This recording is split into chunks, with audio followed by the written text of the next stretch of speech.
ದೇಶದಲ್ಲಿ ಸಾಮಾಜಿಕ ನ್ಯಾಯಕ್ಕಾಗಿ ಕಟ್ಟಕಡೆಯ ವ್ಯಕ್ತಿಯ ಪ್ರಗತಿಗಾಗಿ ಸಂವಿಧಾನ ರೂಪುಗೊಂಡಿದೆ. ಆದರೆ ಕಾಂಗ್ರೆಸ್ ಅದನ್ನು ವೋಟ್ ಬ್ಯಾಂಕ್ಗಾಗಿ, ಒಂದು ಧರ್ಮದ ಓಲೈಕೆಗಾಗಿ ಬದಲಾವಣೆ ಮಾಡಲು ಹಿಂಜರಿಯುವುದಿಲ್ಲ ಎನ್ನುವ ಮೂಲಕ ಸಂವಿಧಾನ ವಿರೋಧಿ ಕೆಲಸಕ್ಕೆ ಮುಂದಾಗಿದೆ ಎಂದು ವಿಧಾನ ಪರಿಷತ್ನ ಸದಸ್ಯೆ ಭಾರತಿ ಶೆಟ್ಟಿ ಆರೋಪಿಸಿದರು. ಮುಸಲ್ಮಾನರಿಗಾಗಿ ಸಂವಿಧಾನ ಬದಲಾಯಿಸಲು ಹೊರಟ ಉಪಮುಖ್ಯಮಂತ್ರಿ ಡಿಕೆ ಶಿವಕುಮಾರ್ ವಿರುದ್ಧ ಬಿಜೆಪಿ ಪುತ್ತೂರು ವತಿಯಿಂದ ದರ್ಬೆ ವೃತ್ತದ ಬಳಿ ನಡೆದ ಪ್ರತಿಭಟನೆಯನ್ನು ಉದ್ದೇಶಿಸಿ ಅವರು ಮಾತನಾಡಿದರು. ಆಂಧ್ರಪ್ರದೇಶ, ಪಶ್ಚಿಮ ಬಂಗಾಳಗಳಲ್ಲಿ ಇಂತಹ ಕೆಟ್ಟ ಪ್ರಯತ್ನಗಳಿಗೆ ಕೋರ್ಟ್ ಮೂಲಕ ಹಿನ್ನಡೆಯಾಗಿದೆ. ಕರ್ನಾಟಕದಲ್ಲೂ ಇಂತಹ ಮುಸಲ್ಮಾನ್ ಓಲೈಕೆಯ ಪ್ರಯತ್ನಗಳಿಗೆ ನಾವು ಬಿಡುವುದಿಲ್ಲ ಎಂದು ಹೇಳಿದರು. ಸಂವಿಧಾನವನ್ನ ಬದಲಾವಣೆ ಮಾಡ್ತೇವೆ ಅನ್ನುವ ಹೇಳಿಕೆಯನ್ನು ಕೊಟ್ಟದ್ದ ಕಾಂಗ್ರೆಸ್ ಅಧ್ಯಕ್ಷರ ವಿರುದ್ಧ ಕರ್ನಾಟಕದ ರಾಜ್ಯಾದ್ಯಂತ ಭಾರತೀಯ ಜನತಾ ಪಕ್ಷ ಹೋರಾಟವನ್ನ ನಾವು ಕೈಗೊಂಡಿದ್ದೇವೆ. ನಾವು ಇತಿಹಾಸದ ಭೂಪಟದಲ್ಲಿ ಭಾರತವನ್ನು ನೋಡಿದ್ರೆ ಈಗಾಗಲೇ ಕಾಂಗ್ರೆಸ್ ಆಡಳಿತ ಬಂದ ನಂತರ ಭಾರತವನ್ನ ಭೂಪಟದಲ್ಲಿ ಬದಲಾವಣೆ ಮಾಡಿದಂತ ಬಹಳ ದೊಡ್ಡ ಕೀರ್ತಿ ಯಾರಿಗಾದ್ರೆ ಇದ್ರೆ ಅದು ಕಾಂಗ್ರೆಸ್ ಸರ್ಕಾರಕ್ಕೆ ಅಂತ ನಾನು ಹೇಳಲಿಕ್ಕೆ ಇಚ್ಛೆ ಪಡ್ತೇನೆ. ಉತ್ತರದಲ್ಲಿ ಭಾರತದ ಕಿರೀಟ ಆಗಿರ್ತಕ್ಕಂಥ ಕಾಶ್ಮೀರ ಆಗಿರ್ಬೋದು, ಪಾಕಿಸ್ತಾನಕ್ಕೆ ಕೊಟ್ಟದ್ದಾಗಿರ್ಬೋದು, ಚೀನಾಕ್ಕೆ ಕೊಟ್ಟಂತ ಭೂಭಾಗ ಆಗಿರ್ಬೋದು, ಈ ರೀತಿ ಸ್ವತಂತ್ರ ಭಾರತದ ಭೂಪಟವನ್ನ ತುಂಡು ಮಾಡಿ ಇವತ್ತು ಭೂಪಟದಲ್ಲಿ ಭಾರತವನ್ನ ಬೇರೆ ರೀತಿಯಲ್ಲಿ ಚಿತ್ರಣ ಮಾಡಿ ಒಡೆದಂತ ಯಾವುದಾದ್ರೆ ಒಂದು ಪಕ್ಷ ಇದ್ರೆ ಅದು ಕಾಂಗ್ರೆಸ್ ಪಕ್ಷ.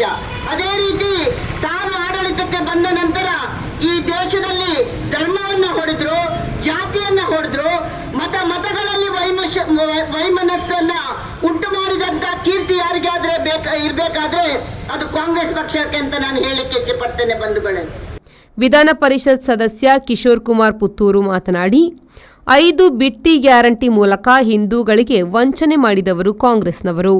ದೇಶ ರಕ್ಷಕರನ್ನು ಹುಟ್ಟುಹಾಕಲು ಆರ್ಎಸ್ಎಸ್ ವಿರುದ್ಧ ನಿರಂತರ ದೂರುತ್ತಾರೆ.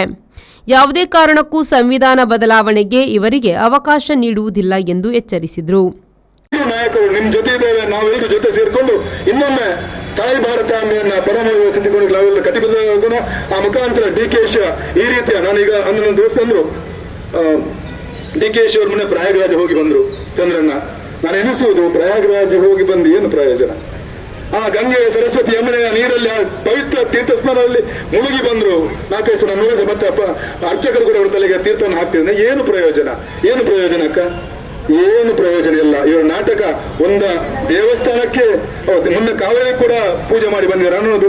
ಪೂಜೆ ಮಾಡುವುದು ಬೇಡ, ನೀವು ಟೊಪ್ಪು ಇಟ್ಕೊಂಡು ಮಸೀದಿ ಹೋಗಿ ನಮಾಜ್ ಮಾಡಿ ನಮಗೆ ನೀವು ಬೇಡ, ಸಿದ್ದರಾಮಯ್ಯ ಕೂಡ ಬೇಡ, ದಯವಿಟ್ಟು ಬೇಡ. ಯಾಕಂದ್ರೆ ನಿಮ್ಮಷ್ಟು ಅನ್ಯಾಯ ಮುಸಲ್ಮಾನರು ಕೂಡ ಹಿಂದೂ ಸಮಾಜಕ್ಕೆ ಮಾಡುವುದಿಲ್ಲ. ಅದಕ್ಕೋಸ್ಕರ ಎಚ್ಚರಿಕೆ ಗರಗಂಟೆ ನಿಮ್ಮನ್ನು ನಾವು ಬಿಡುವುದಿಲ್ಲ. ಇವತ್ತು ಪ್ರತಿಜ್ಞತೆಯನ್ನು ತಂದಿದ್ದಾರೆ, ಅದನ್ನು ದಹನ ಮಾಡ್ಲಿಕ್ಕೆ ಪೊಲೀಸರು ಬಿಡ್ತಿಲ್ಲ ಅಂತೆ. ತೊಂದರೆ ಇಲ್ಲ, ನಾವು ಎಲ್ಲರೂ ಸೇರ್ಕೊಂಡು ದೇವತ್ರ ಪ್ರಾರ್ಥನೆ ಮಾಡೋಣ. ಈ ಸಿದ್ದರಾಮಯ್ಯ ಮತ್ತೆ ಡಿಕೆಶಿ ಅಂತ ತುಷ್ಟೀಕರಣ ರಾಜಕಾರಣಕ್ಕೆ ನಾವು ಬೆಂಕಿಡುವ, ನೀವು ಪ್ರತಿಗತಿಯ ಬೆಂಕಿಡುವುದಕ್ಕಿಂತ ನಾವು ಮನಸ್ಸಲ್ಲಿ ಹೋಗಿ ದೇವರ ಕೇಳ್ತೇವೆ. ನಿಮ್ಮ ಸರ್ಕಾರ ಬರುವುದಿಲ್ಲ, ಮುಂಬರುವ ದಿವಸ ಬಿಜೆಪಿ ಸರ್ಕಾರ ಬರ್ತದೆ. ಕೇಂದ್ರ ರಾಜ್ಯಗಳಲ್ಲಿ ಇಡೀ ಸಮಾಜವನ್ನ, ಎಲ್ಲರನ್ನ, ಹಿಂದೂ, ಮುಸಲ್ಮಾನ್, ಕ್ರಿಶ್ಚಿಯನ್ ಎಲ್ಲರನ್ನ ಒಗ್ಗಟ್ಟಾಕೊಂಡು ಒಂದು ಸರ್ಕಾರ ಬರಲಿ ಅಂತ ಆ ಮಹಾಲಿಂಗೇಶ್ವರ ಪ್ರಾರ್ಥನೆ ಮಾಡ್ತಾ ಎಲ್ಲರಿಗೆ ಇನ್ನೊಂದು ಒಂದು ದಿವಸ ಮಾತನಾಡಿ. ಮಾಜಿ ಶಾಸಕ ಸಂಜೀವ ಮಠಂದೂರು ಮಾತನಾಡಿ, ಸರಕಾರಿ ಗುತ್ತಿಗೆಯಲ್ಲಿ 4% ಮೀಸಲಾತಿಗೆ ಕಾಂಗ್ರೆಸ್ ಮುಂದಾಗಿರುವುದು ಕಾಂಗ್ರೆಸ್ನ ಡಿಎನ್ಎ ಏನು ಎಂಬುದನ್ನು ಮತ್ತೆ ಸಾಬೀತುಪಡಿಸಿದೆ. ಈ ಸರ್ಕಾರ 100% ಭ್ರಷ್ಟಾಚಾರಿ ಸರ್ಕಾರ, ಅಲ್ಪಸಂಖ್ಯಾತ ತುಷ್ಟೀಕರಣದ ಸರ್ಕಾರ ಎಂದು ಆರೋಪಿಸಿದರು. ಹಿಂದೂ ಶಾಸಕರು ಕೂಗಲು ಅವ್ರು ಹೇಳಿದ್ರಲ್ಲ, ಕೇಸರಿ ಸಾಲ ಹಾಕಿಕೊಂಡು ದೇವಸ್ಥಾನದ ಮಾಡುವಂತೆ ನಾವೊಬ್ಬ ಹಿಂದೂ ಅಂತ ಹೇಳ್ತಾ ಇದ್ರೆ, ಇದೇ ರೀತಿಯ ವಾತಾವರಣ ಇವತ್ತು ಕರ್ನಾಟಕದ ವಿಧಾನಸಭೆಯಲ್ಲಿ ಏನು ಕಾಂಗ್ರೆಸ್ ಶಾಸಕರು ನಾನೊಬ್ಬ ಹಿಂದೂ ಅಂತೇಳಿ ಘೋಷಣೆ ಮಾಡುವಂತ ಕೆಲಸವನ್ನು ಮಾಡ್ತಾ ಇದ್ದಾರೆ. ಈ ರೀತಿಯಾಗಿ ಇವತ್ತು ಒಂದು ಕಡೆಯಿಂದ ಆ ಮುಸ್ಲಿಮರ ಆರೈಕೆಯ ಅವರನ್ನು ಹಾರೈಸುವಂತ ಕೆಲಸ ಮಾಡ್ತಾ ಇದ್ದಾರೆ, ಮತ್ತೊಂದು ಕಡೆಯಿಂದ ಹಿಂದೂಗಳನ್ನು ತುಷ್ಟೀಕರಣ ಮಾಡುವಂತ ಕೆಲಸವನ್ನು ಮಾಡ್ತಾ ಇದ್ದಾರೆ. ಇವತ್ತು ವಿಶೇಷವಾಗಿ ದಕ್ಷಿಣ ಕನ್ನಡ ಜಿಲ್ಲೆ ಯಾವ ರೀತಿಯಾಗಿ ಇದೆ, ಇವತ್ತು ಎಲ್ಲ ಅಧಿಕಾರಿಗಳು, ದಕ್ಷಿಣ ಕನ್ನಡ ಜಿಲ್ಲೆಯ ಎಲ್ಲ ಅಧಿಕಾರಿಗಳು ಮುಸ್ಲಿಂ ಅಧಿಕಾರಿಗಳು. ಇಲ್ಲಿರುವಂತ ನಮ್ಮ ವಿಧಾನಸಭೆಯ ಅಧ್ಯಕ್ಷರು, ಸಭಾಪತಿಗಳು ಇವತ್ತು ಈ ಜಿಲ್ಲೆಯನ್ನು ಮುಸ್ಲಿಮೀಕರಣ ಮಾಡುವಂತ ಕೆಲಸವನ್ನು ಮಾಡ್ತಾ ಇದ್ದಾರೆ. ಬಿಜೆಪಿ ನಗರ ಮಂಡಲ ಅಧ್ಯಕ್ಷ ಶಿವಕುಮಾರ್ ಕಲ್ಲಿಮಾರ್, ನಗರಸಭಾ ಅಧ್ಯಕ್ಷೆ ಲೀಲಾವತಿ ಅಣ್ಣುನಾಯ್ಕ್, ಉಪಾಧ್ಯಕ್ಷ ಬಾಲಚಂದ್ರ, ವಿಶ್ವ ಹಿಂದೂ ಪರಿಷತ್ ಜಿಲ್ಲಾಧ್ಯಕ್ಷ ಡಾಕ್ಟರ್ ಕೃಷ್ಣ ಪ್ರಸನ್ನ, ಸೀತಾರಾಮ ರೈ ಕೆದಿಂಬಾಡಿಗುತ್ತು, ಬಿಜೆಪಿ ಪುತ್ತೂರು ಗ್ರಾಮಾಂತರ ಮಂಡಲ ಉಪಾಧ್ಯಕ್ಷ ವಿದ್ಯಾಧರ್ ಜೈನ್, ಪ್ರಖಂಡ ಅಧ್ಯಕ್ಷ ದಾಮೋದರ ಪಾಟಾಲಿ ಮತ್ತಿತರರು ಉಪಸ್ಥಿತರಿದ್ದರು. ಅನೀಶ್ ವಿ4 news Puttur. Our vibrant workspace at Ajanta energizes the team, boosting efficiency and productivity.